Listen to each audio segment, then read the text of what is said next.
అధ్యక్ష ఇంకో పక్క తెలంగాణను పదే పదే పదే మోసం చేస్తున్నటువంటి భారతీయ జనతా పార్టీ అధ్యక్ష ఒక్క ప్రాజెక్ట్ కూడా నేషనల్ ప్రాజెక్ట్ హోదా ఇయ్యలేదు అధ్యక్ష. ఒక్కటంటే ఒక్కటి కూడా విభజన హామీలు అమలు చేయలేదు అధ్యక్ష. ఐఐటిఆర్ లాంటి సంస్థ మన దగ్గర వస్తే ఎంతోమంది యువకులకు ఉద్యోగాలు వచ్చాయి అధ్యక్ష. అవి పర్సనల్గా ఇవ్వకుండా ఆపారు అధ్యక్ష.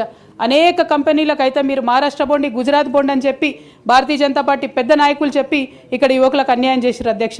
భారతీయ జనతా పార్టీ మీద ఎడతెగని పోరాటం నేను చేశాను అధ్యక్ష. అది పార్లమెంట్లో మాట్లాడడం కావచ్చు, బయట మాట్లాడడం కావచ్చు, అనేక అంశాల మీద కొట్లాడడం కావచ్చు అధ్యక్ష.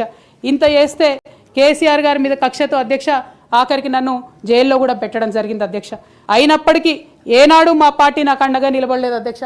3 సంవత్సరాలు నేను ఒక్కదాన్నే ఈడీతోని సిబిఐతోని అనేక అంశాల్లో కొట్లాడుకున్న తప్పితే ఎక్కడ కూడా పార్టీ అండగా నిలబడలేదు అధ్యక్ష. ఇది ఎందుకు చెప్తా ఉన్నా అంటే అధ్యక్ష, ఒక పార్టీ అంటే ఒక సంఘం అధ్యక్ష. ఒక సంఘం అంటే ఒకే భావజాలంతో కలిసి పనిచేసే వ్యక్తులు అధ్యక్ష. ఒకడు గాయపడి పడిపోతే వాడిని ఎత్తుకొని పోతారు అధ్యక్ష, భుజాల మీద తీసుకొని పోతారు అధ్యక్ష. లేదు నువ్వు మా భావజాలంతో కరెక్ట్గా లేవంటే తీశానాడే అవతల పడేయాలి అధ్యక్ష. అట్లా కాకుండా అదే పార్టీలో కొనసాగాలి, కానీ పార్టీ మీకు అండగా నిలబడదు అనేటటువంటిది కరెక్ట్ కాదు అధ్యక్ష. ఇది డెమోక్రటిక్ సిస్టంలో కాన్స్టిట్యూషన్ స్పిరిట్ని తీసుకొని పనిచేసేటటువంటి పొలిటికల్ పార్టీస్ బిహేవ్ చేయాల్సినటువంటి పద్ధతి కాదు అధ్యక్ష.